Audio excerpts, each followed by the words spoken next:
And in the last few years, we've had two small rabbits, two pigeons, Oh, and a squirrel brought in as gifts.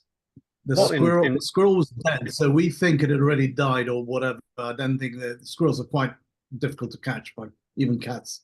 But the Alex two, brought in his gifts by your predator housemates. yes, well, in but the Britain, rabbits were alive, so we took them out. I, Oh, I good. love I love the pedagogy, Jerry, that you Yeah. described of like, bringing in a dead one, bringing in a half dead one, bringing in a live one. It's like, So there was okay, yeah, total. figure it out. Yeah, it's very The good. mom cat, it was totally an outplacement. I saw her look around and go, "This guy'll do. This will be okay for the kid." Mhm. And then I saw the training, and then the weaning, and then I never saw the older cat again. Gone. Wow. Wow. Gone. Wow. Have you It's cool. have you had the experience, Jerry, where, and I've had that quite a few times with birds and things. So I pick the offering from the floor, and I look at it, and I think, oh, you're not so damaged. You look quite okay. So prodded a bit, still warm. So I put them in a box, and I put them on top of the radiator. Hmm. And literally about 15 or 20 minutes later, I hear this. They're still alive. They come back to life. So just I did. take I don't them think away. I don't think I was ever able to revive one. They were mostly missing body parts. Yeah, Yeah, no, yeah. gets a little gross, but They and Alex, they look like they haven't quite and Alex, died yet. we're not seeing your video. I don't know if it's an accident or if you're just keeping it off for a moment. It is indeed not an accident. It's because Oh, I good. didn't pull the shield across. The Excellent. camera Thank was you. on. Love that. Love that. Good morning from the west coast of America, everybody. We are on Topic Quest, Huh. which strangely sounds like Jack Park and other people's project. And a little tiny bit of sense making would be great on whatever topic you'd like, and we can go toward like the bunnies, puppies Hmm. that are not being attacked by cats topic. Do you want to turn on the recording chair? Oh, there we go. Look at that cat. That does look like the recording is on. Okay. Wow. Yeah. And this is the OGM weekly call for Thursday, May 22nd, 2025. The topic that Quest raises for me is that they're now apparently talking about doing a reality show where people will quest for the right to become American citizens. And also get social services maybe and stuff. I don't know. More depredation from the masters. Yes. Oh, I how do mean, you humiliate everybody? you've already got the lottery green card, which always sounded to me like crazy, even though a couple of my friends have actually got a green card through the lottery system, which I think is not quite as much of a lottery as people might think. Since two of my friends have got it, there's something not quite random about that. But you're aware of that, aren't you? There is right now a green card system. Well, there are apply. limits. There are limits to people from different countries. How would you allocate? From among the 10,000 applicants for 500 spots, let's just say, how would you allocate? We might as well compete for Alphabetic, TDI. birth order, death match. Stacy, please, you had to. I'll answer that question, even though it's not why I raised my hand the first time. But I do have a thought on that because so if they want to do the reality show, my suggestion is we have a reality show where a jury is picked in each town and stories are told about each of the people already living here that are facing deportation. And we get to tell the stories, and we get to tell the stories of the jury as well, which people would have to kind of prove that they're worthy of that role. And then we get to vote on who gets offered citizenship. So that's my. It sounds potentially like the start of a really good science fiction psycho thriller. Well, but we have people working on reality TV, so I'm focused. Yeah. I'm sending that idea to them. Exactly. Yeah. Exactly. I believe, and please correct me, Klaus is probably closest to this than any of us suspect. But I believe in Switzerland, local people have to vote whether to accept you as a citizen. I think you have to live there for a while and whatever. Klaus, can you enlighten me on this? Because I believe they actually goes down to the local level. I'm willing to bet if one of us takes a moment with one of our new intelligent companions, we could find out what some of the different interesting immigration policies are around the globe. Yeah. If anybody feels like doing that, please do. And Stacey, you had your hand up earlier for a different reason. I think you were going to propose a topic. Well, first, I just want to say to Alex and to everybody here, I love that idea, but let's take a look at what our environment looks like right now and how people would choose. That's why I say the jury needs to be vetted. Sorry, so can I add? When I said you might as well have a lottery or whatever, you might have said, we'll have a competition, whatever. I don't believe you should do that. I'm sorry. I'm totally against it. Stacey, in your scheme, Stacey, in your scheme, who vets the jury? We have to work on that together. That's up to the producers of the TV show, which is who I really have a problem with. People in power in the media, which is where I've been trying to get to for years. But anyway, my question. Yeah. So that's my answer. Okay, so this is what I wanted to say. I wanted to try to, hopefully I'm going to tie a few things together, and I'll start with the word quest, because I had an immediate one for the people in this room for something that's personal to me, and maybe it'll be personal to you. I was doing some writing and I needed a poem that Stuart had written that means a lot to me. So I Googled it, and what came up was an AI explanation that Stuart was not a poet and that I must be mistaken. Wow. Now, this ties into a question that I had put on the OGM list that was meant to talk about whether or not emotions are necessary in order to sense things. Basically, that's like at the center. It wasn't really worded like that.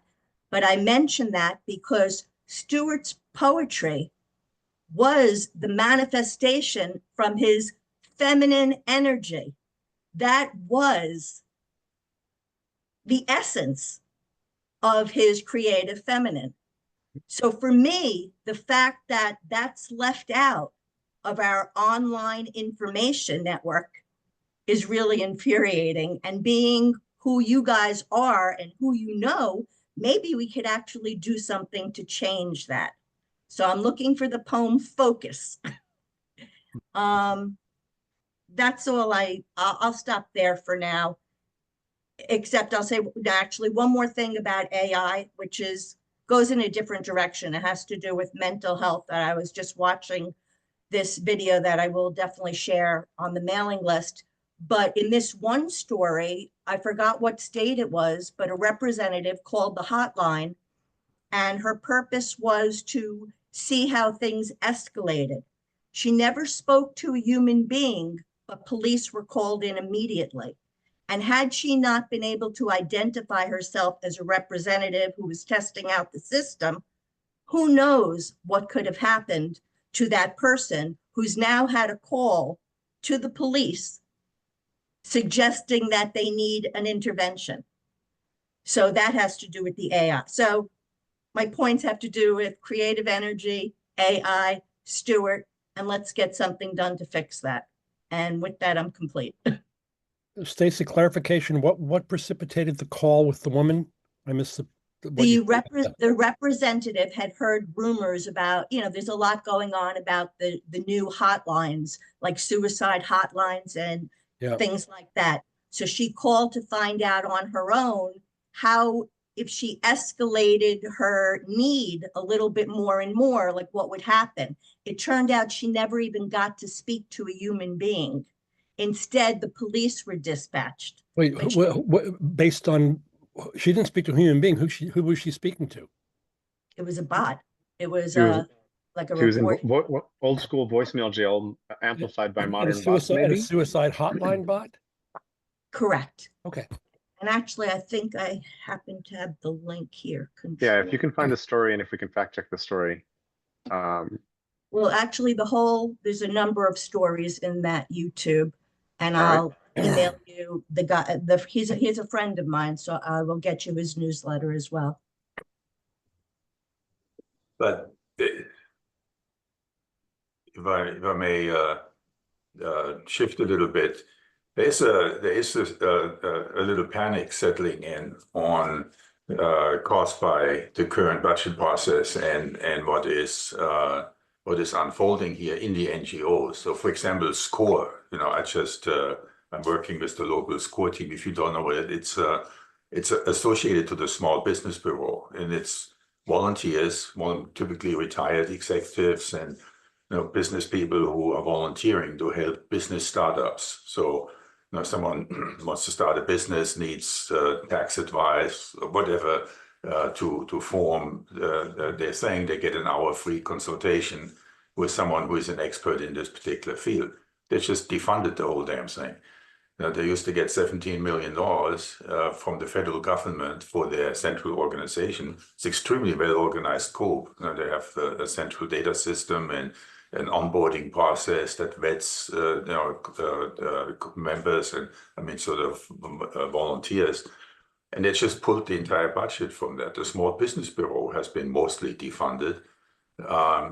And then you're looking at the nutritional assistance program. There's just a panic letter that came through from the group that is a national group for school meals, the farm to school programs.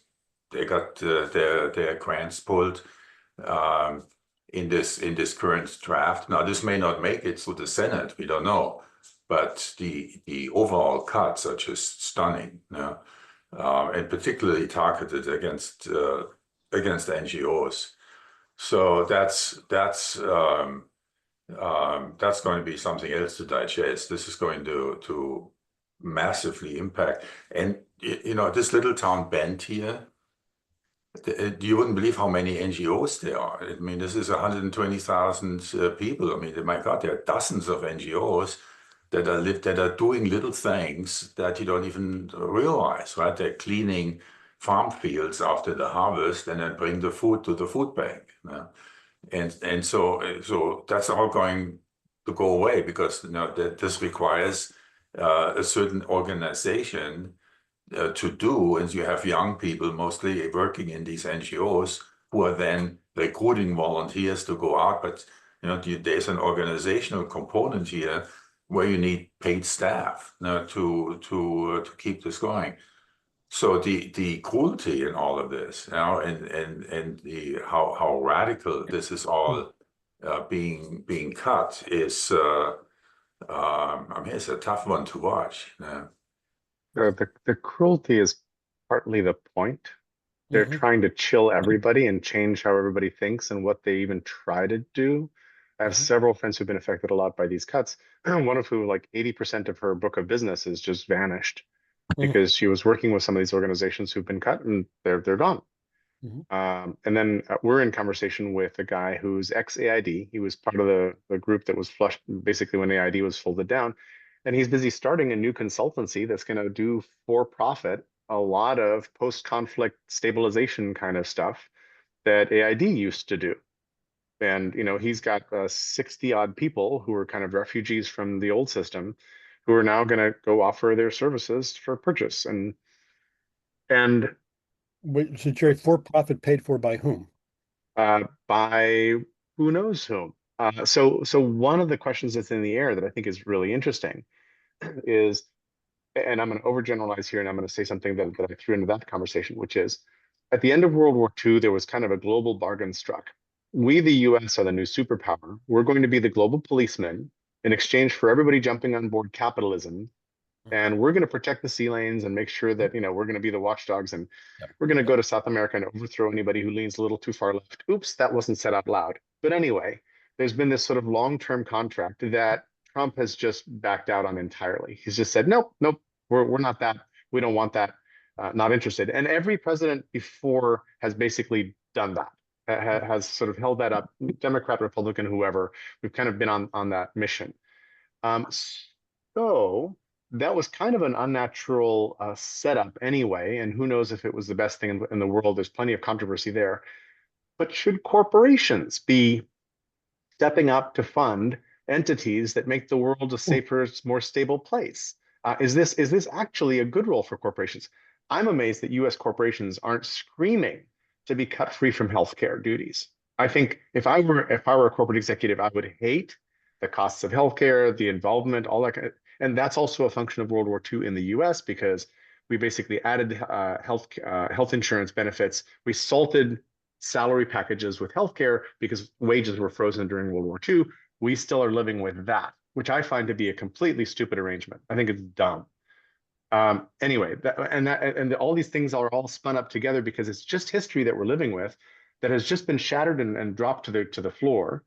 And for me, the interesting question is, how do we rearrange this in a way that it doesn't make the problem worse, and in a way that actually works in a distributed, trustworthy fashion, which might not be centralized entities like we had before, and in a way that humans can step in and pick up the duties that these different tasks require over time, and in a high trust fashion, so that we don't enter these conflicts about, is it a lab leak or not, whatever else. And I know that people will always be trying to do that, but I think if you have radical transparency at different fronts, you might actually do better. So I'm kind of opening up the whole box saying what we had was imperfect in many ways. It's been broken in a really cruel fashion, totally in agreement.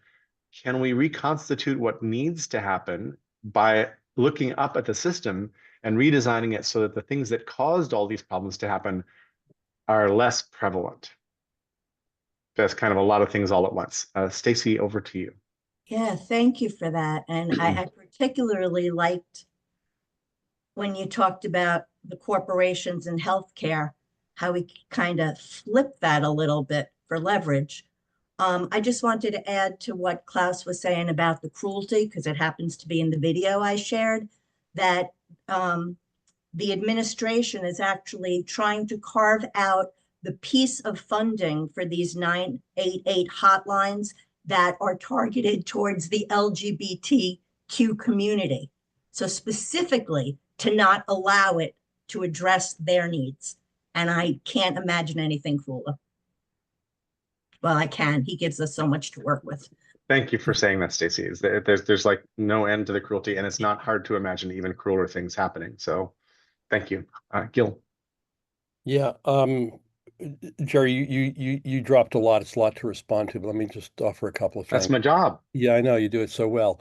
And I didn't know about that healthcare salting story from World War II. It's very interesting. Oh, yeah.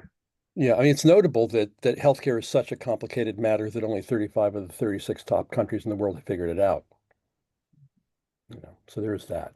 But let's not go off on that topic.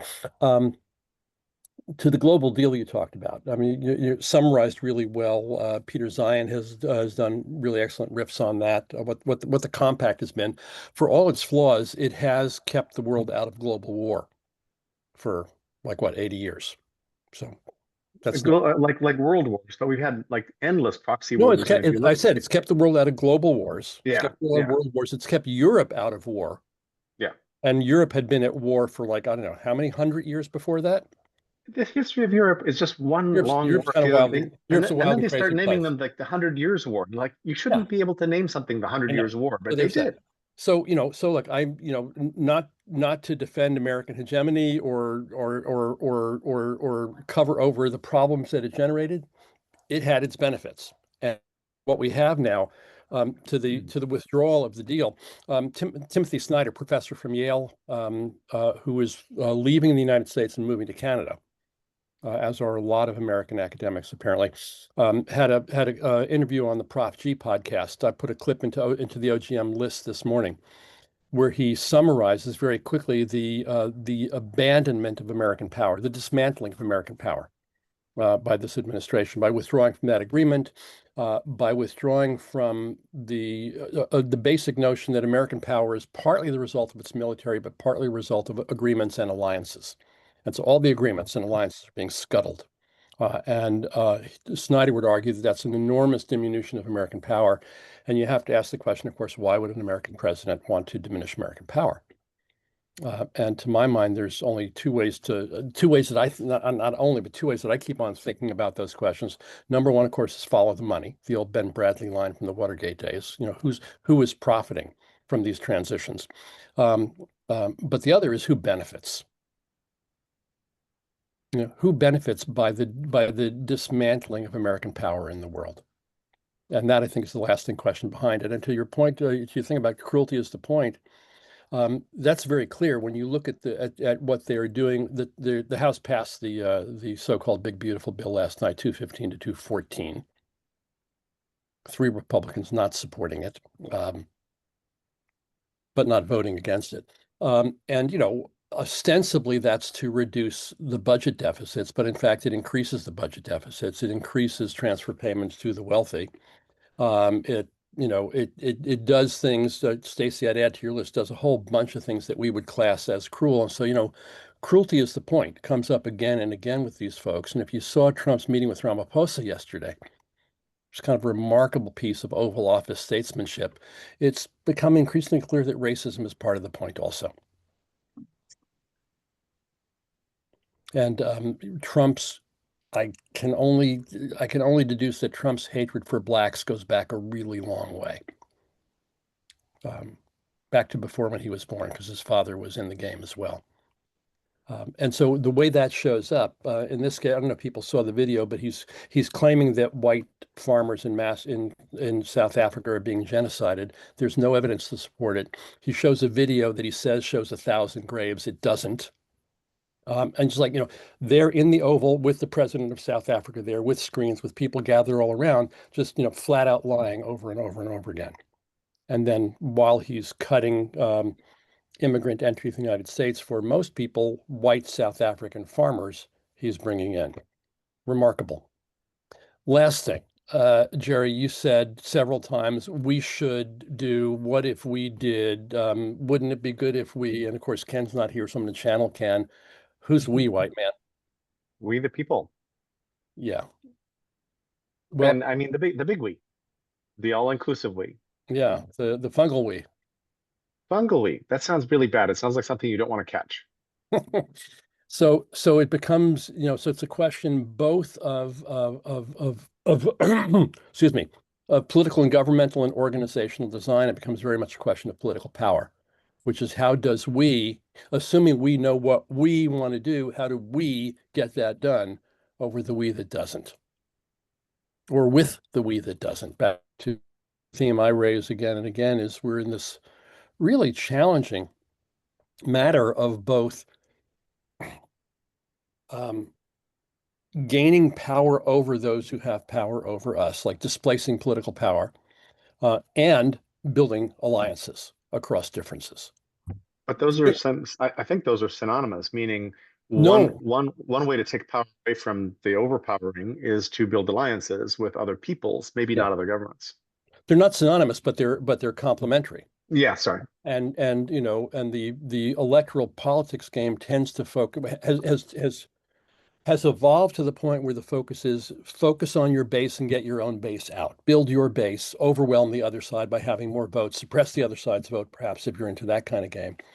And that's one game. And the other game is bring people over to your side. Thanks, Gil. They're different. They're complementary. Not everybody is engaged with both of them. Both have to happen, in my opinion. Anyhow, thank you for letting me run on so long. Alex. Hi. Gosh, that's a lot. And I've got a few things to say. Now, I'm going to say some things from a different perspective. I do not agree with President Trump. I do not like the way he's done what he's done. Okay, so I'll say that first. But I'll give some ideas that I wish I could say relevant to Trump. I don't know what he is. I don't know whether he's clever, not clever, whatever. So the first thing is the USA as the world's policeman was absolutely right, and it worked, and it worked well given the various wars we've had and whatever. Because anyway, so the thing is, it's hit the buffers now because you've got China and actually Russia and the third world now building up. There is a really weird, at the same time, you've got the US racking up more and more debt. So I suppose in Trump's mind, there's a link that he has to deal with or whatever there. But the USA cannot be the boss anymore because the other powers are increasing in power. So the next thing is the methodology. Now, Trump's methodology is like crazy, right?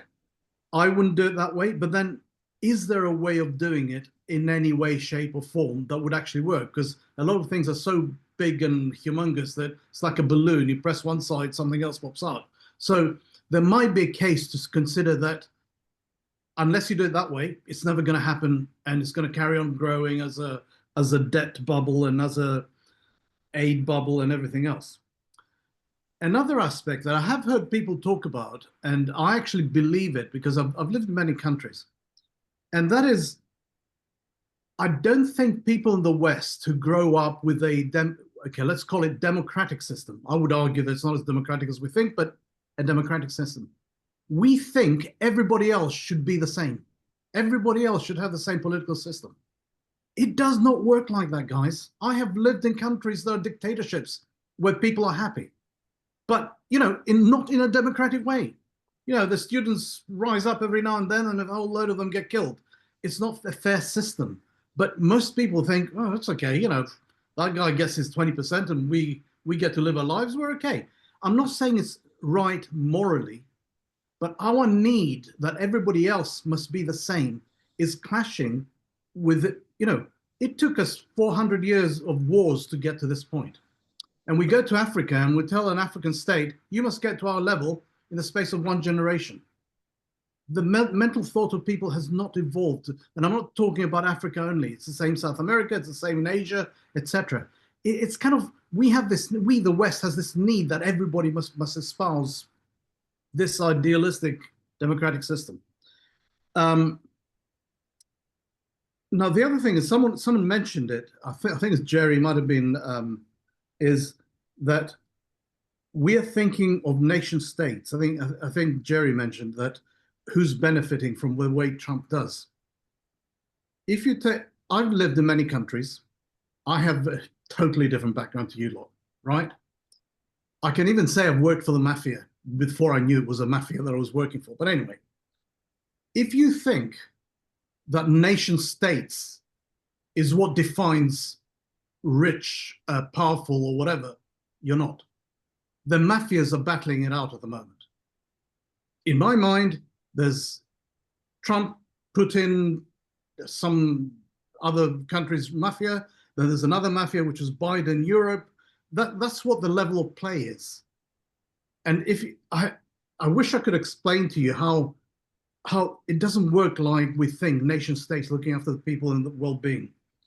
The final thing is, unfortunately, one of the places I've lived in is South Africa. I lived there for 6 years. I lived there under apartheid. And it was really crazy environment for me because I was born in Tanzania, East Africa. I lived in East Africa 20 years of my life. I was going to say there's no racism, but there must have been racism, but there's no apartheid in those countries. And then I go to South Africa and I think, are you guys crazy to have all these laws and all these crazy apartheid things? I mean, I just came from Africa, from the rest of Africa, and they're happy. You don't need these laws. But I will say one thing. There was a big section of the white population that were totally and utterly racist towards blacks in particular, but other races as well. The legal system was so perverted, if I can say that, I can use worse words, that I'll give you an example. A farmer killed his black worker, foreman guy or whatever he was, chained him to a tree, flogged him to death for 2 days. Why did he do that? Because he was the driver of the tractor. Because he got into the tractor and drove off and didn't realize that he had a dog and had puppies, and the puppies were under in the shade under the tractor, and he ran over them. And for that, he got away off with it. I don't think he went to jail because he says he was too drunk to know what he was doing. Because that sort of shit happened, right? So there's a lot of hate built into the state of South Africa. And however much Ramaphosa says there's no apartheid, sorry, there's no killings or whatever, killings are happening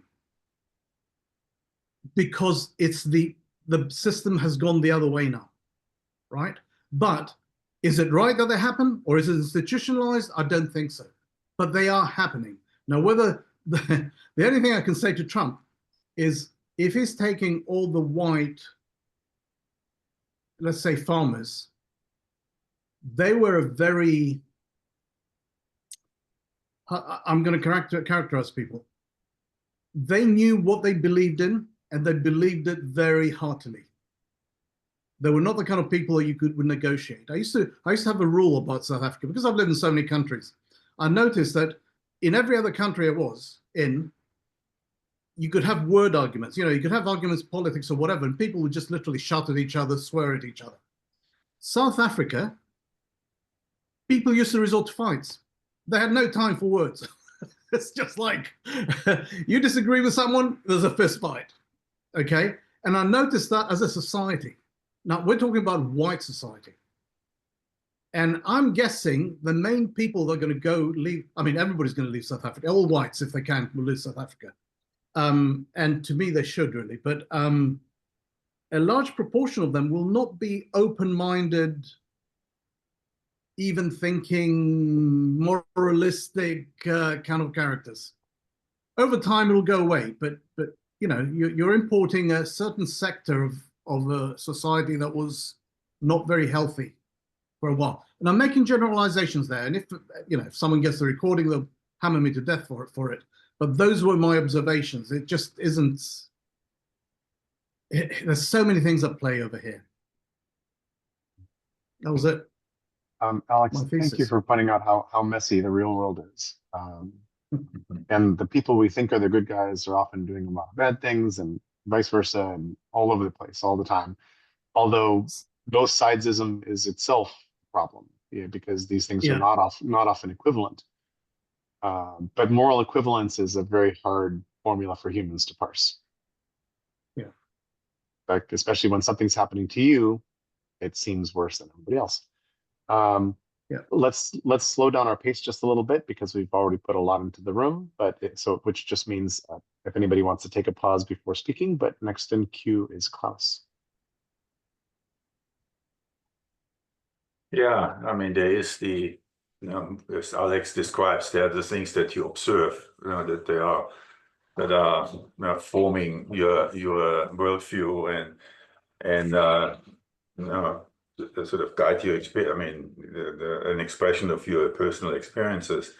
I've been particularly disturbed, watching Trump lately, because I think this guy is just so easy to manipulate, that the staff he's surrounded by can pretty much get him to do anything they want him to do.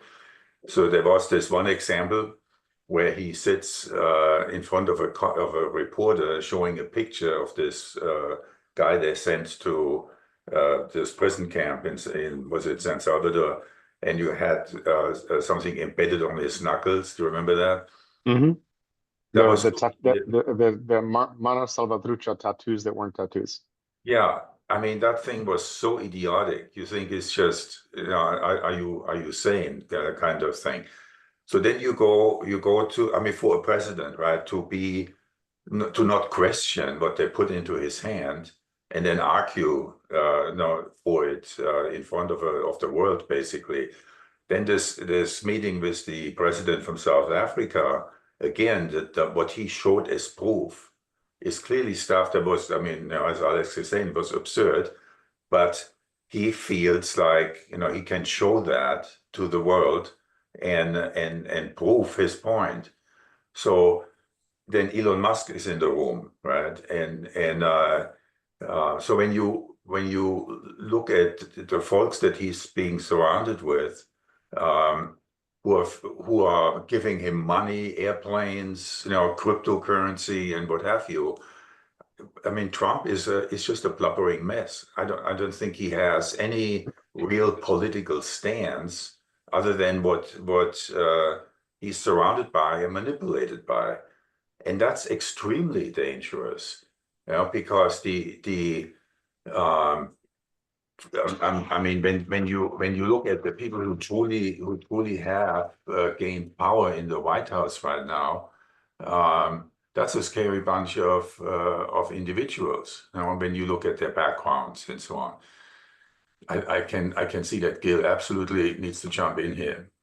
And also, Gil, you've had a bunch of airtime on the call so far, and I'm afraid of your sort of dominating the conversation a bunch. I would be thrilled if you would throw your comments into the chat because we're pretty good at processing things in parallel. And you're muted right now. But if you'd like to, you can make this comment briefly. But I urge you to use the chat for interjections. Just wanted to add to Klaus's observation about what Trump says and who he's manipulated by. I can put it in the chat if you'd rather. Thank you. If you do that, that'd be great. I will sort of do the same. Yeah. But I don't want to dominate. It was just so relevant to what Klaus was saying. That's why I was waving my hands in the air. Totally get that. I'm just very conscious that you've spoken a whole bunch already in this call. Klaus, go ahead. Yeah, and then so Pete, in Pete's weekly or bi-weekly newsletter, I posted a conversation I had with ChatGPT, which I then transferred over to Grok, and you know, to get the feedback from the AI, which are very openly explaining, yeah, this is what we're doing, and this is already embedded in virtually every major campaign. You can test it, and there's actually a way of testing an AI with control questions, which, you know, and I put some of them into the conversation that reveal where the biases that have been programmed into the AI. And the AI will even say that, yes, these are biases, but I'm programmed for those and I can't change them. You know, there needs to be a programming team to change them. So there is something happening behind the scene, I think is my major point here. And Trump is like the perfect actor to play out these ideas and empower and enable, you know, his cabinet, which does the most incredible stuff, basically disobeying court orders, disobeying Congress, because they got all levels of power. You know, you have a judge wanting to declare something unconstitutional and put someone in contempt. Well, who's going to enforce this? Because the power is now so totally consolidated. So what I'm saying is that we need to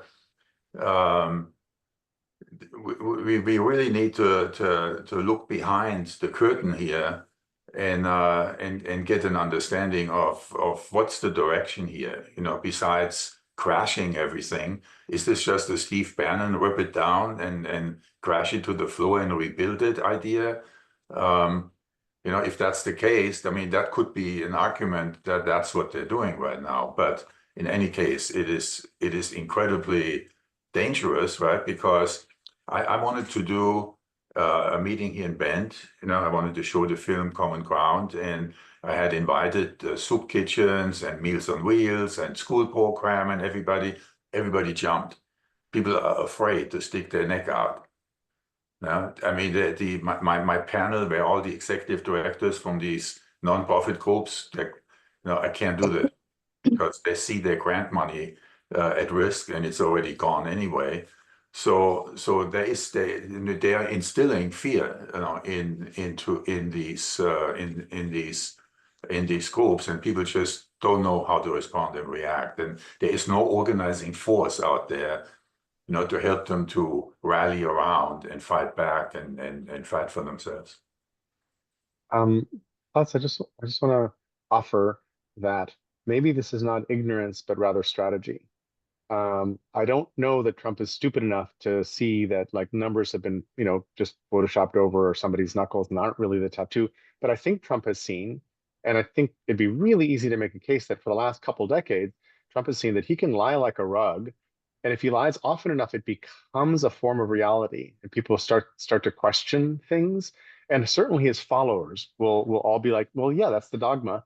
But that these are matters of faith that allow you to be part of the religion of MAGA. That buying into all that narrative, and it's reality shaping. And we are in a moment where it isn't a dumb president got lucky and got in control of the U.S. This is just my own narrative of the situation. Your mileage may vary dramatically, but I don't think an idiot got lucky and got in charge of the world superpower and is now breaking it like a child. My narrative is a bunch of people are using the narratives of messing with reality and shaping the world hard through cruelty and a whole bunch of other actions in order to change how the world works and win power or do whatever else plays out of that. But I think it's really intentional. And I'm here like going back to Shakespeare's Taming of the Shrew. There's the moon in the sky. No, that's the sun. It's the moon. And until you agree that it's the moon, we're not getting anywhere. You're going to have to agree to my reality, or we're not even going to let you talk, whatever it might be. And those are the forces being used right now. And everybody, like you just described, Klaus, everybody's scared. Everybody's like, oh my God, because I don't want to be in the crosshairs of this vicious machine next. And Cyril Ramaphosa was I thought he handled being assaulted by Trump really quite well. And I watched some of the footage and I was like, woof, he got through it okay, because Zelensky was ambushed. And it's like, the US president shouldn't be. If anybody's been reading what Trump actually posts on Truth Social and then thinks a US president posted this message, you're like, in no world that is humane or good should that be happening. Like, his posts are childish, all caps. It's like the 5th grade high school schoolyard bully suddenly in charge of the world and is acting out his every wish and dream. And I'm like, wow, that's crazy. But it's a strategy. I think it's completely intentional and strategic and working. That's what scares me, is that it's working. And nobody on the other sides, whether it's journalism, progressives, or whatever else, understands how to counter this. A few people are fighting really hard, but nobody's really figured out how do you stop this thing, because it seems unstoppable. And if they ignore the courts and succeed in ignoring the courts, then what? Because the executive branch is the enforcement branch, right? Courts can say what they want, but the executive branch enforces. Oops. With that, if you want to take a breather, but Jose, you are next. I need more than a breather after all that. Yeah, we're in. May I take 2 breathers? A good subject for maybe our next call or calls, if we shape this right. If we're willing to stay in this little maelstrom, but these dynamics are totally worth unpacking. And Jose, please bring us out of silence when you want to. So I put my hand up because I wanted to reply to Gil's comment about the we. And so I'll do that in a minute. But your comments, Jerry, now I have to. You got me excited about that.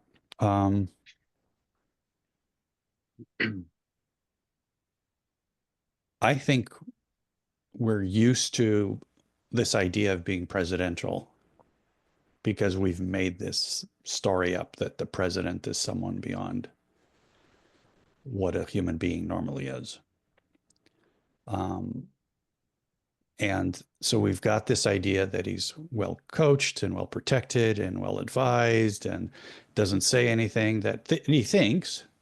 And then, decades later, we see exactly what these people were thinking after the fact, right? The things that were recorded, the things that were repeated in books years later, and how much they hated each other and how much they despised different leaders in different countries and all of these other kinds of things, right? I think the only difference between Trump and every other president we've ever had is that he doesn't have a filter. And of course, his ideology, fair enough. But I don't think that his ideology and the ideology of some of our presidents is all that far apart. It's just that he's not surrounded by a bunch of people that are telling him, sir, this is how you behave to be presidential. And he would listen to them anyway if they were around. And so my sense is what we're getting isn't something totally unique. I think it's very much a human being human, obviously having been raised the way he was raised and having had the life that he had with his rich family and the type of work that he did and all of those other things. I think we give our system of politics, the presidency and our government, a lot more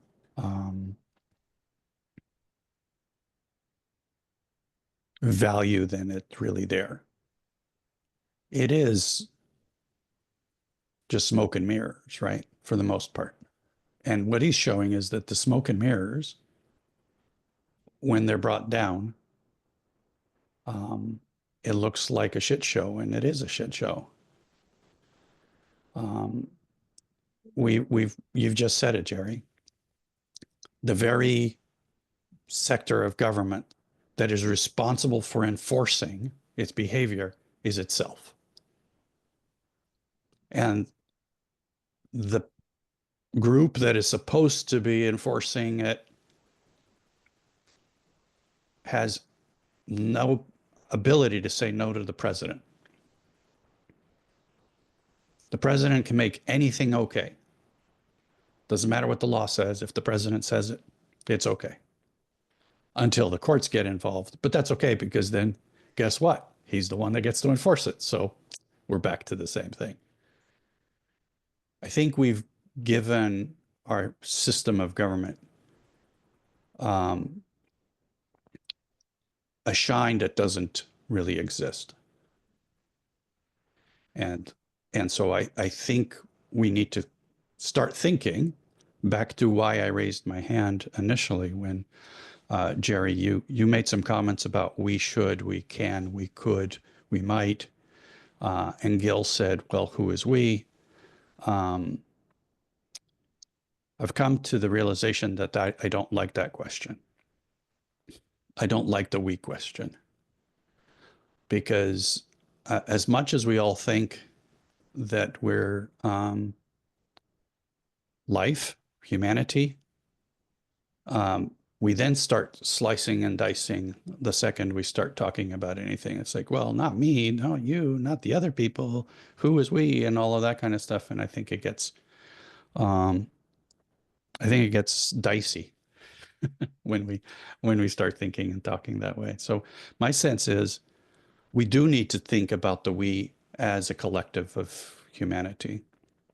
And we do need to figure out how to move forward, not from where we were and or back to where we were, because I think once that curtain has been raised, I don't know how we get back to believing anything anybody says.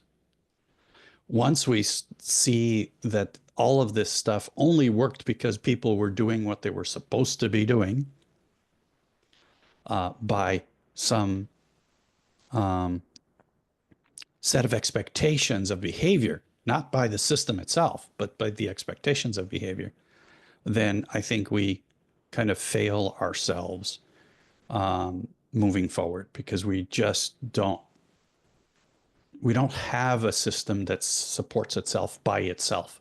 It's the human beings in it that actually make it work. And when you put the wrong human beings in the wrong place, then you see the failure of the system. And we've always thought it was the system, and the reality, it was always the people. And so when we try to fix it, my sense is, how do we fix it from the ground up, not starting with what we've got, but starting with who we are? And that, to me, is the we that we should be thinking and talking about. And I think all your comments, Jerry, about what that we could look like are spot on, because I think they are about being us at the us level, not at the system level. So sorry for the long diatribe, but you guys got me going. Not diatribe, Jose. Thank you. Not diatribe at all. Stacy. Wow. This is a very stirring conversation. So this is really hitting on where I'm putting all my focus at this point, which is on toxic energy and trying to heal that. And I'm just curious if any of you know how deeply, deeply dysfunctional Donald Trump's family was. And I mean deeply dysfunctional. So I don't remember who said, maybe it was Jose, who said, like, it's always been like this with all presidents. There's an element that I understand and I agree with what he's saying. But this man, there's something else happening here. But to take it away from him for a minute, what I wanted to say before Ken came on, I was all prepared to say, since Ken isn't here, He heard you thinking about him. what I'd Very really loud. like to do, instead of speaking anymore on this topic, which to me, what I started off in the beginning when I brought up Stewart and everything that I started thinking about, it's that same thread, because for me, there is an imbalance of energy and it's creating a toxic male kind of, we need to balance the energy. So what I was going to ask is, rather than speaking anymore, at the end of the call, I would really like to read a short piece that I wrote, because that's my poetry, even though it's not in rhyme. So, Poetry does not need to rhyme to be poetry, by the way. But Stacey, the AI doesn't know you as a poet, so how can we hear this? I am going to put it in the chat. I'm going to ask Jerry to please augment my capabilities by sharing screen for me, and I'm going to read it to you. All right. I'm a planner. Excellent. John, thanks for your patience. Okay, wow. Quite a conversation. You're also breaking up on us. We're not getting a steady signal from you. Is it Jose or Jose? It's Jose in civilian life, but we call him Jose or Jose because that's what it would be like back home. Okay, so first of all, thank you. That was a little bit there in what you said. And John, your signal is really crappy. yeah. Maybe Can you get yourself near a 10 seconds, Wi-Fi hotspot or something? Yeah. 10 seconds. I'll be in. Thanks. Or turn off your video. Yeah. Also, if you shut off your video, your audio will be much better, much improved.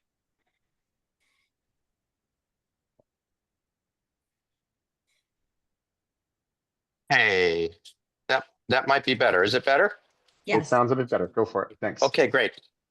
Yeah, so a lot of rich ideas in there. Yes, we were deceived. We were self-deceived, thinking the system was the protection and not the people. Of course, the people are extremely important. The thing I would say is, so it's kind of like what Stacey was saying, in a way, I think alluding to that there's a range. There's every president has a dark side, and the question is how dark, and does it interfere, or in what ways does it interfere with the role of protecting, supporting the Constitution and bringing out the better angels of the people in this country. I mean, I'm writing about the Kennedys. They certainly were very flawed, both Robert and John both. But we got the Peace Corps, we got the space program, we got the Non-Proliferation Treaty, we got a huge number of positive things, especially out of John, and we didn't get to see what we would have gotten with Robert. So I think it makes a huge difference who the people are, which puts an emphasis on how we select those people. And yes, it's both the people and the system that are essential to protecting the things that we think are important. I think that's about it. Thank you. Thank you, John. Your signal was great once you were outdoors. Okay. I like that we're coming back to, hey, it's about the people. Seems like a very human kind of topic. Scott.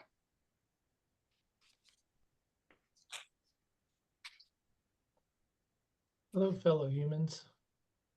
Hello, human. All right, so in the interest of not giving everyone whiplash, this is a very different comment.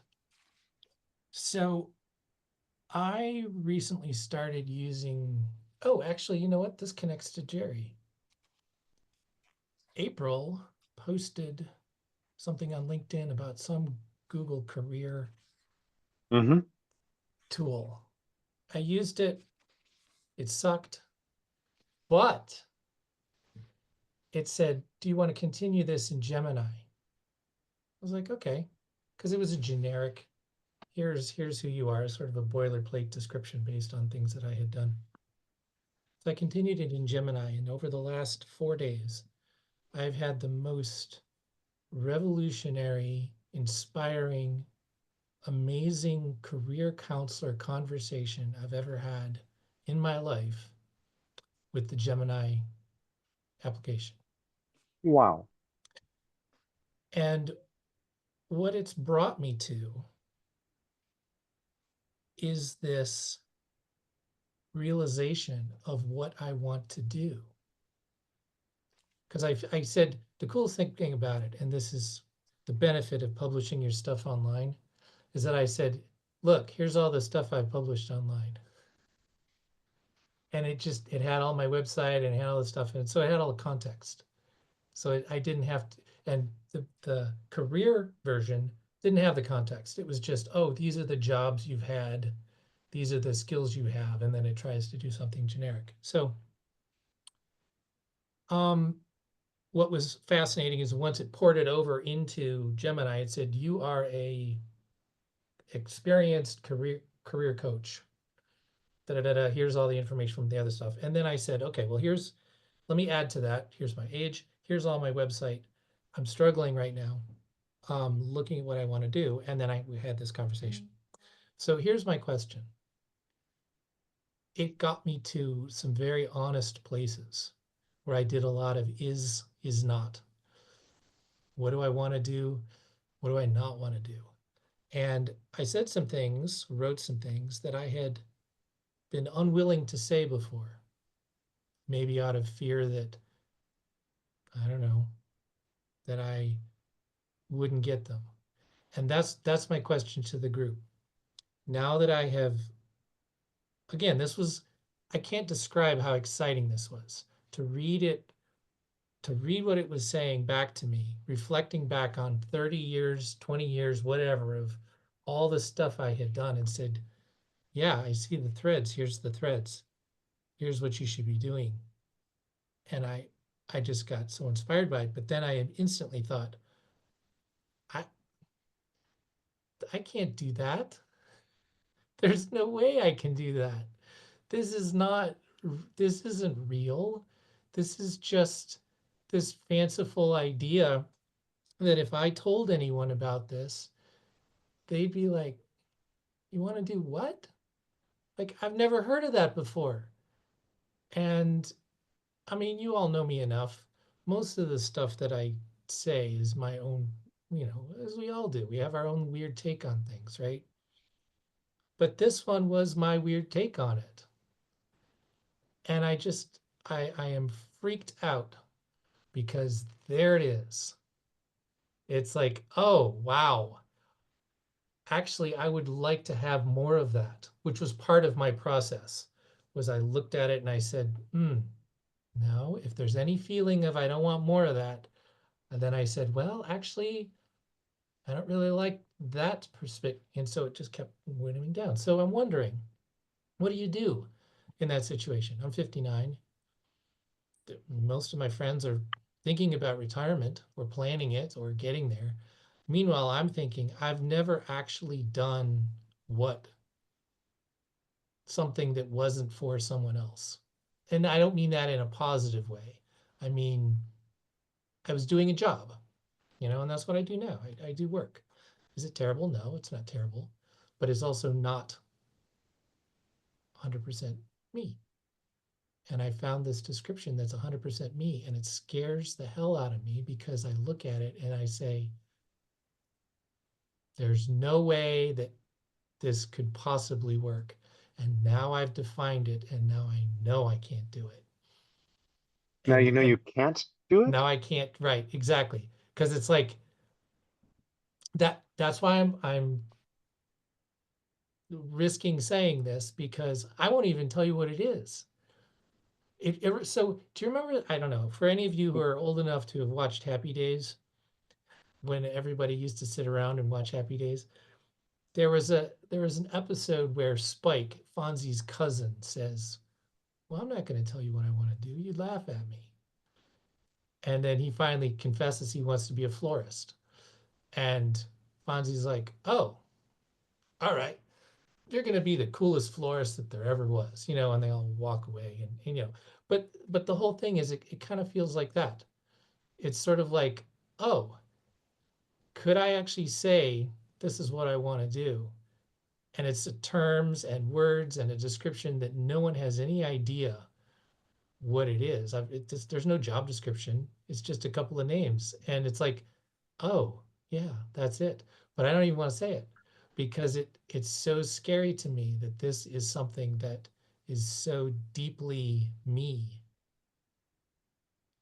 And it's like, yeah, the threads are all there. And Gemini said, yeah, the threads are all there. And I said, well, yeah, but what about this thing I made? Oh, yeah, that weaves into it this way. Oh, you're right. Well, what about this thing? Oh, well, that weaves into it this way. And it's like, it's synthesized everything that I had done and saw through it and reflected back to me. And now I'm terrified because I could see myself doing what I'm doing for the next working years that I have, or I could try to do this other thing and end up wildly happy and successful, or just crash and burn. And it's like anyway, so I'm sorry. That's a Scott, I think the long answer way is to obvious. get there. So Scott, I think the answer is obvious. You must stop using AI. That was a joke. That definitely was a joke. Scott, first, thank you extraordinarily for just sharing that story with us. That is not whiplash at all. That comes from your heart, and I think we all feel it. Second, please raise your hand if you're dying to hear what the ideas are and also would like to help Scott instantiate that in the world, like bring it about, make it happen. And I just have to say, whenever you feel up to it, you will be hard pressed to find a more loving crowd for you and your idea than this little call, I think. I don't know what the rest of your life looks like, but we love you and we just would love to hear what this is in your head and heart, and how Gemini plucked that chord so and resonated so wonderfully with you. I think I told an OGM call a while ago, more than a year ago, when Pi.ai came out, I went to it and the prompt was, well, what's on your mind? And I started in on that. And an hour and a half later, not a couple days later, but an hour and a half later, I emerged from the best interview I had ever had. No human had interviewed me like Pi.ai did at that moment. And part of its magic was, and I think the technology has come way further, part of its magic was it would take my statement, seemingly understand it at a pretty deep level, and then ask a higher level question. It would be like, oh, do you mean this? And I'd be like, oh shit, yes, that. And then I would answer that question and it would bump me up another level. And I was just astonished. I was like really astonished. And I think, Scott, I'm hitting the same fears you're hitting, which is, and I haven't been through the process to the point where I can just taste it and see its shape, but I've been doing lots of this work like for way too long. But I'm also fearful of, how do I make this thing happen? How do I bring it about, et cetera? And maybe we just form a mutual aid society to bring our dreams forward and make these things happen. That would be a lovely thing. It might require us to share those dreams in more depth, and I can't think of a better way to spend our time. it let So me share those dreams. Yeah. That was and I've used Perplexity, and it's awesome, but it's very, and Gemini, you know my personality. I don't like arguing. I hate it. I will leave these calls sometimes because people are very passionate about things and they're very excited and angry about things, and they should be. But I can't watch it because it just freaks me out. And Gemini is so nice to me. Oh, you know what? That's a really good idea. Here's why. It's just one sentence, and I don't know why, but it changes it for me because it makes me feel good about it. And then, and I don't want it to be confirmation bias. I'm aware of that. Just like, but I still. And then at the very end, it always says, okay, so with this newfound clarity, what do you want to do about that? Do you still want to take that next step you had identified? And so it acknowledges it, and then it tells me some very interesting insights, and then it gives me, okay, come on, what's the next thing? And that's the structure of Gemini that I found has been different from the other ones. So Love that. Thank you. Thank you. Stacy, please. Yeah, thank you, Scott. And I just want to speak to Scott's fear for a minute, because initially I was going to start my sentence with dumb people. And then I realized that that's a little bit angry. And so I thought a little more. And what I want to say, no, not about you. What I want to say is sensitive people have that fear. Dumb people and insensitive people don't have that fear. So they go for it. They wind up with the power. And that's exactly what I'm speaking to.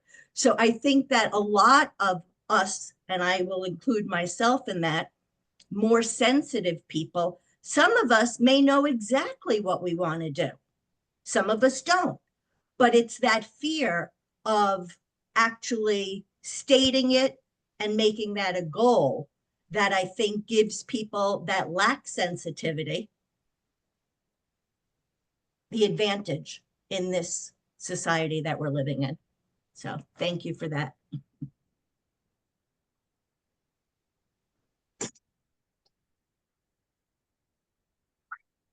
I think, Stacey, that was very, very true. Very, very true in life. Some would say politicians are the top layer of these people that don't really care, but they just want something else. Anyway, but that's not it.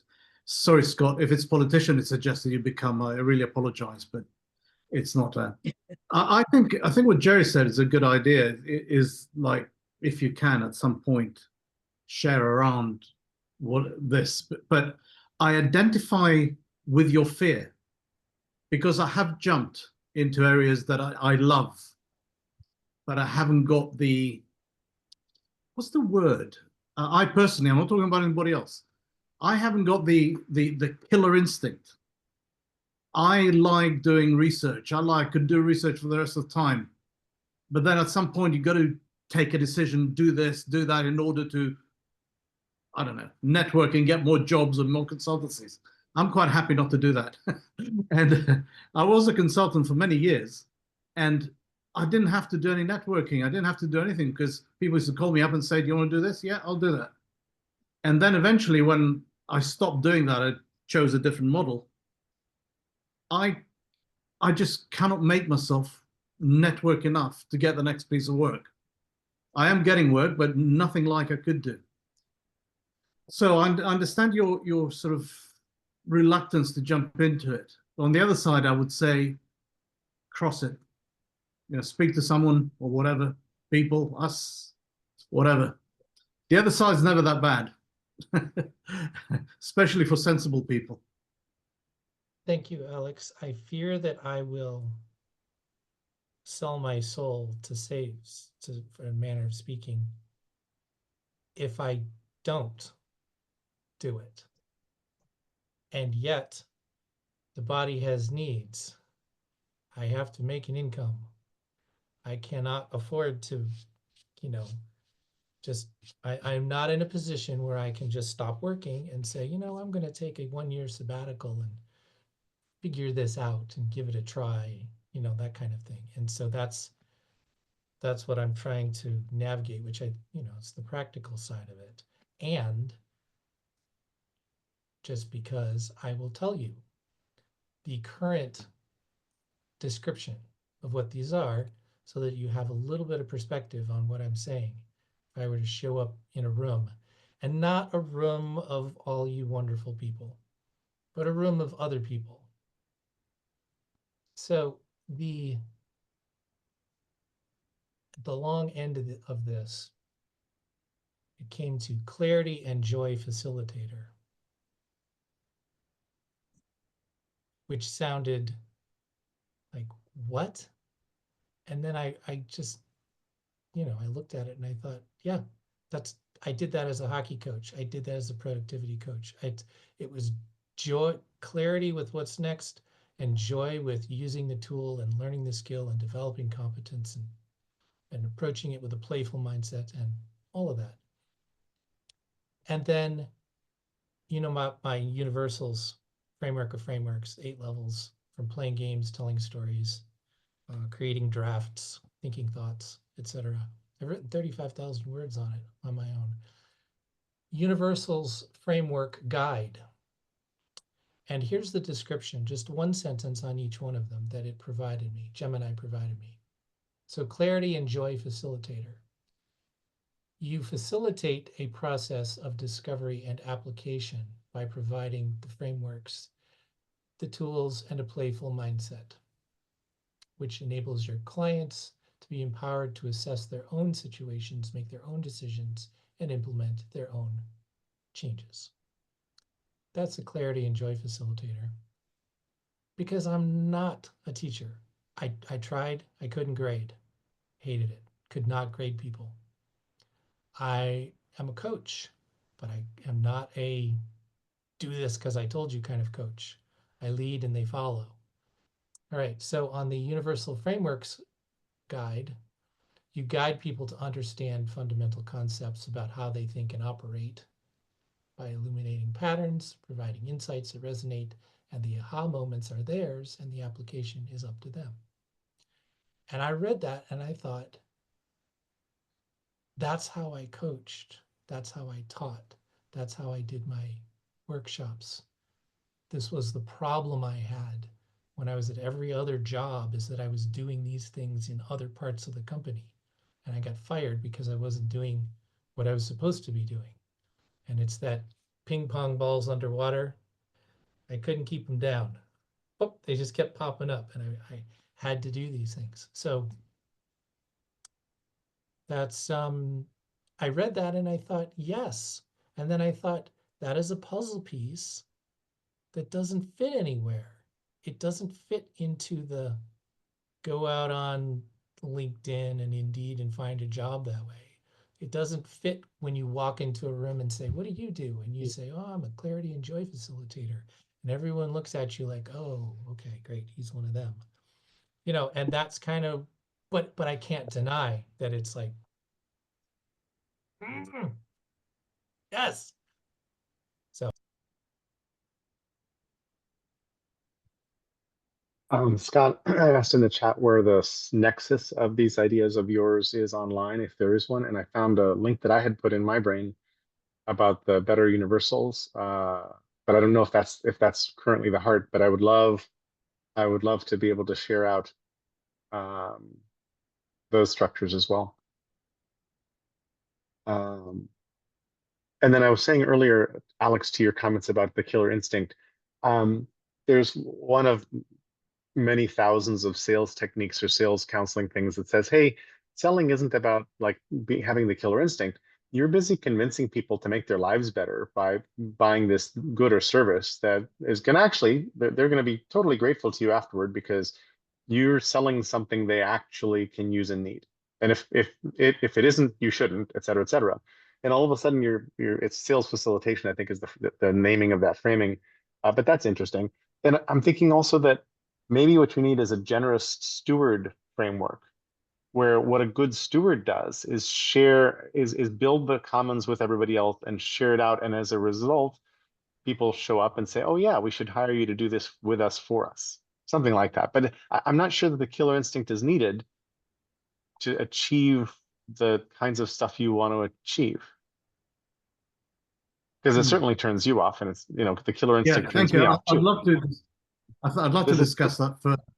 Yeah, this is not Glengarry Glen Ross, and coffee is just for closers. Yeah.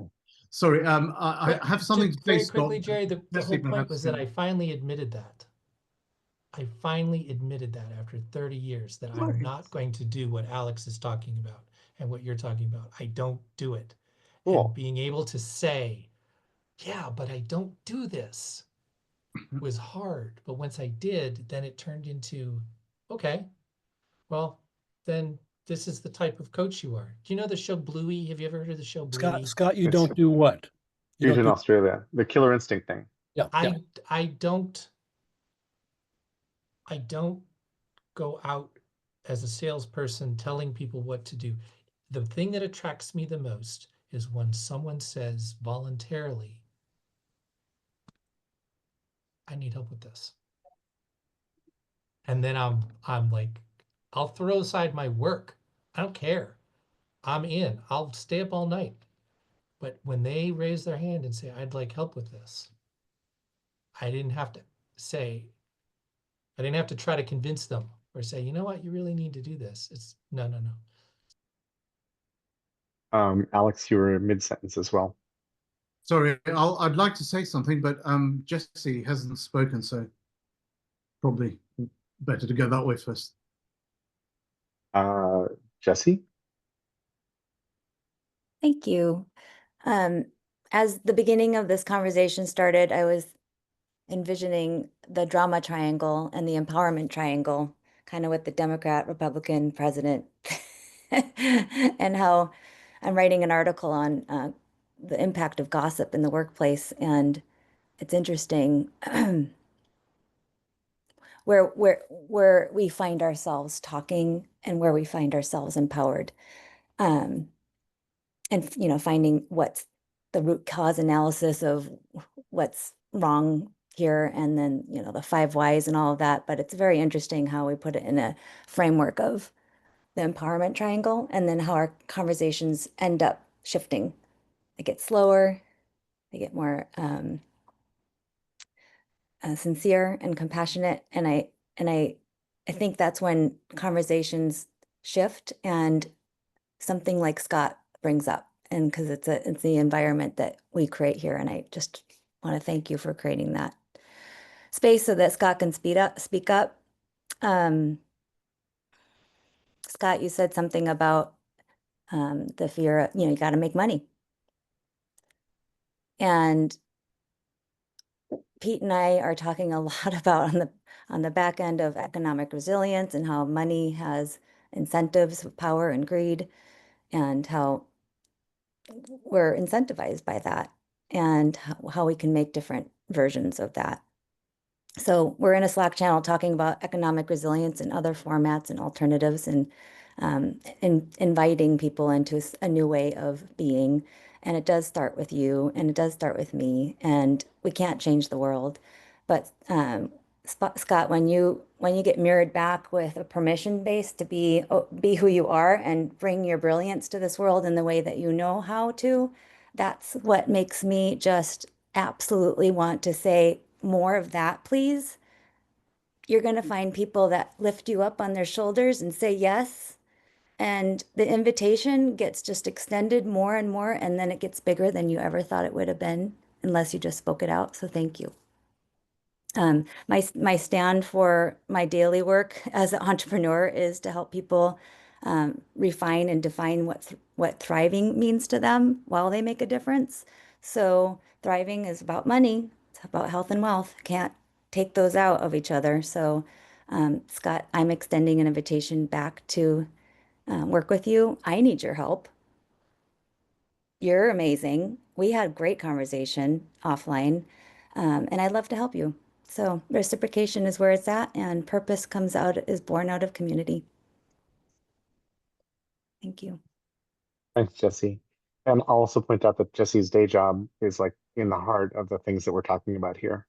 So he's not that comfortable about self-promotion, but I urge you to like put in the chat or whatever else some of the pointers, the things that you're working on, because they're so relevant. And you care so much about this stuff. Thanks. Bill?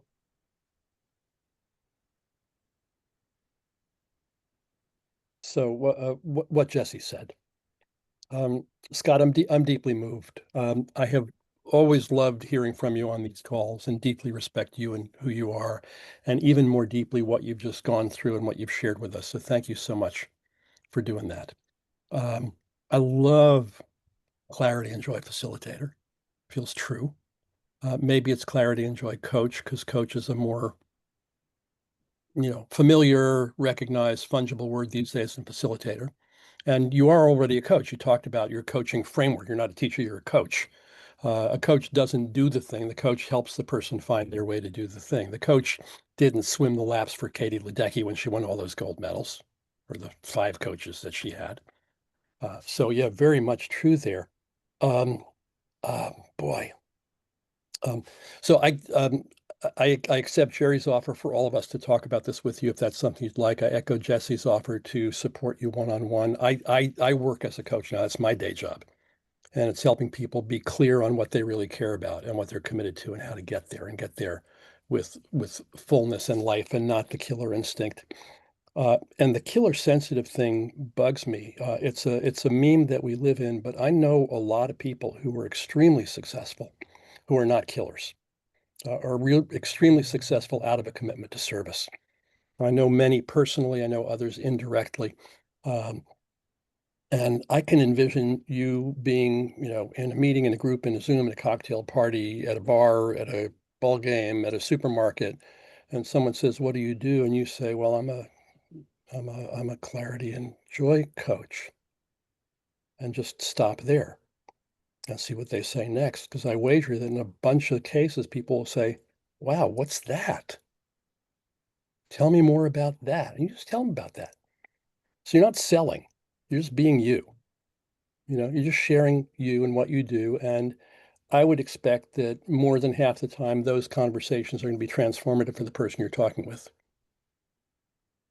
And so it's not you persuade Jerry, even the facilitative sales thing is not quite where I want to get to here. It's just like, just be you and see what happens. I got thrown into teaching a marketing class at a business school years ago. I was not prepared for it. It was a circumstantial, weird thing. But I remember the first session. It was one of the early socially responsible, business management classes. And I got 20 minutes into the first lecture, and I said, I just got to stop this. I just got to stop. There's something weird in the room. I don't know what it is, but I'm not going forward until we identify what it is. And they looked startled, and I was startled. And I thought for a moment, and I just started to go around the room. It was like 24 people in a U-shaped setup. And I asked, this class is called marketing. What's marketing? And we went around the room, and people said what marketing was. And pretty much all these people said marketing is lying to people to manipulate them, to parting with money they don't have, to buy something they don't need. Pretty much the universal definition in the room. I said, okay, now we know what's in the room. And one of the people was a Greenpeace petition carrier. I said, what's happening when you go out on the street and do your petition thing? And I asked somebody else, like, what's the last movie you saw that you loved? What did you do when you got home? Well, I called up my best friend and told her, you really need to see this movie. You're going to love it. I said, well, isn't that marketing too? And isn't that different? That's like not manipulating somebody. That's giving somebody a gift because you care about them and you have a sense of what's valuable for them. So I just want to open up that possibility, or even less, or even just saying, I'm a clarity and joy coach, and seeing what happens. And again, I work with people, among other things, who are in these kinds of questions and how they navigate them. So be happy, just as my gift, to just talk with you about this anytime. And again, big heartfelt kudos to you for stepping into this discovery. And a little pat on the back for Gemini too. Like awesome, Hell yeah. awesome work. we are near the end of our time together. I'm aware that Stacy asked if she could read something to us, and I'm hoping Ken might have a poem for us. So Klaus, you might be the last entry in this conversation for today. Sure. Yeah, I'm coming through a corporate career and working, for example, for the Walt Disney Company for 21 years.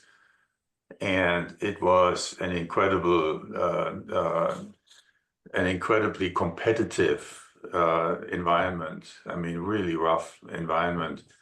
It got worse when I went to Germany as a corporate head of target group marketing for this very large German company, and I thought that was like a scaled up, more competitive and nasty, and and so every senior level position had 20 qualified applicants in the company that could have been promoted up. So this fighting was amazing. But I had a close friend of mine, and he worked as an industrial engineer when we were working on Disney's California Adventure, and then he became the director of operations in Hong Kong, and he's now the president of Shanghai Disney. It's just a stellar career. And what really struck me with him was his amazing ability to handle conflict without ever getting ruffled. That truly distinguished him from most everyone. I had such a hard time controlling my emotions, getting angry, and how can this guy do this to me, kind of thing. And he would just listen in and dissect, and very calmly determine the pros and cons of the situation and then deal with it. And to get into uncomfortable positions is part of life, right? To have to make decisions that are interpersonal and difficult. You have to let somebody go, or you have to determine who gets the promotion and things like this. Those are emotionally hard things to do. And to master that, to be able to step back and master your emotions within conflict is the best skill you can ever really acquire. I mean, it's good for you, first of all, because it reduces your emotional turmoil, and it makes you appear so much more mature and reasonable and all of those things. So it's just, so I think, what is it called? AQ, the adversity quotient. People to be able to handle adversity is really a very important skill to groom, right? I mean, to really be conscious of and groom.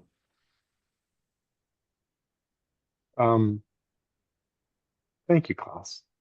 Thank you very much. Stacy, I have the page that you just put in the chat up. I will screen share it. And I just want to thank Klaus for AQ. I never heard of that. And I want to thank Scott again. And to Gil's point, not that I don't want to become the same thing. For me, hearing those words gave me words that I could use to identify myself, because that's who I am. Yeah. So there's no competition. And so I just wanted to talk about that little chat. Thank you, Jerry, for sharing. I'm looking forward to reading. It is on screen. Okay, I'm going to need you to scroll as I read them. Yep, got that. Okay. From the time I was a little girl, the only dream I ever had involved being a mother. It remained at the heart of all others that would come. There was nothing in the world that meant more to me, and while I was blessed 3 times to have given birth to healthy children, I'd be lying to say that things played out the way I had imagined. I've raised 3 different types of boys, one smart and sensitive, one in the body of a girl, and one from a different father than the older 2, angry and with a heart that came in cracked.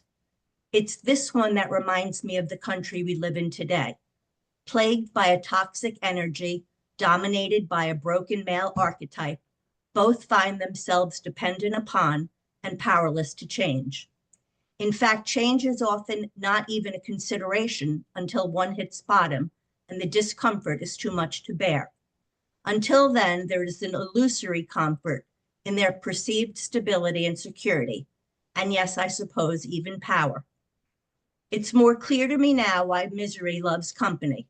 We all crave community, and we all want to have a place we call home. Many of us believe that home is where the heart is, so let's stay with that metaphor for a moment. Where is your heart, and where are you drawn? Who do you find yourself surrounded by? What energy do you bring into your home? What do you share with your figurative neighbors? Now, to be clear, my words are not to say that men are solely responsible for the damaging environment most find ourselves a part of today. All humans carry both masculine and feminine energy, and toxic male energy finds its counterpart in the toxic feminine. What is clear, though, is that we are being poisoned and that people, structures, and paradigms are exploding. How will we collectively deal with the damage still remains to be seen.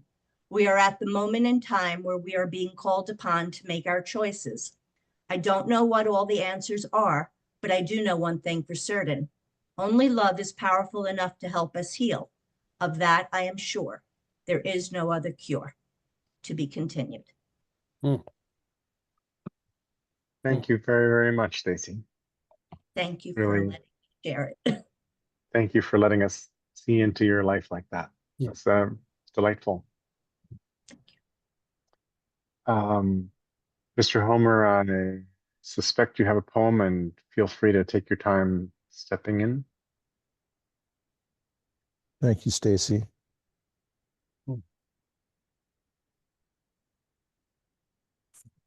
I don't remember who said it, but someone once said, poetry can kill a man. This is a poem called The Therapeutics of Poesy by Daniel Sumezi, PhD and MD. One of the cardinal signs of burnout is thinking that poems are a remedy for burnout. The FDA has not approved this poem. Poetry's window is decidedly non-therapeutic, especially if written by a Russian. Be forewarned. Poetry might interfere in your elections. Certification may not be maintained. Attention! Clang associations have occurred. Intrusive thoughts have been reported. Disorientation has happened. Caution! William Carlos Williams was not seeking work-life balance. Shakespeare was not a masseuse. Tolstoy did not teach yoga. A poem is an act of revolution. A poem is a bomb and not a bomb. A poem is a raid on the complacent, an improvised explosive device threatening the long invasive march of the medical industrial machine. So, doctor, do not read poems lightly. They can set you ablaze like a monk, burning with love for the ill in revolt against those who oppress them. Wow. Love it. Yeah. Wow. Love Damn. that. Thank Link you. us, link us, please. Yes. That I can send it in the chat, in the OGM list. I subscribe to JAMA because JAMA publishes poetry, and a lot of it is really not that good. But occasionally there's something like that just like boom. So I have copied that out, and I will send it along on the OGM list. And who's the Thank author? you. Daniel Sulmazi. And Did you if find it? if Yeah. if Sulmasy. I didn't find the full poem. I found its citation on the JAMA network. Yeah. and if whatever set AI Stacy mentioned before that said that Stewart is not a poet, if they say that Daniel is not a poet, I'm going to slap him. Because nobody gets to say that somebody's not a poet. Or a joy coach. Or a Joico, exactly. Ken, thank you for that. I look forward to reading it again when you put it on the list. Hey all, this was a really spectacular call. Thank you for being so present. Thank you for bringing yourselves to the call so beautifully. Let's stay on that energy for a while. And thank Maybe you for forever. letting me share an unformed idea. that was Scott, deeply I'm not personal. sure unformed idea is a thing you've ever done. So My version of unformed idea probably took 40 hours of me musing on it. Yeah, all right. You're yeah, right. like You're that. right. I'm Well, sorry. thank you for stepping in and opening your mouth and heart. Thank you all. I really appreciate it. Yeah. Thanks, everybody. No. Thank Ciao. you. Thank you.